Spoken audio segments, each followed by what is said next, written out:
Келер жылдан бастап ірілі-ұсақты су қоймаға ие барлық кәсіпорындар есеп тапсыруға міндеттеледі. Осылайша гидротехникалық құрылғылардың қауіпсіздігін қамту заңмен реттелмек. Ауыл шаруашылығы министрлігінде тиісті мамандар тақырыпты талқыға салды.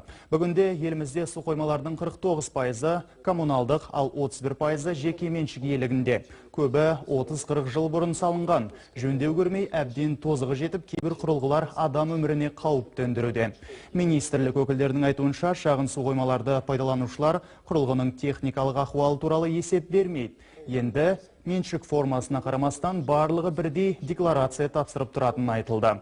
Жалпы бүгінгі қалыптасқан жағдай гидротехникалық құрылыстардың қауіпсіздігі туралы жеке заң жобасын әзірлеу және қабылдау қажеттігін көрсетіп отыр дейді мамандар.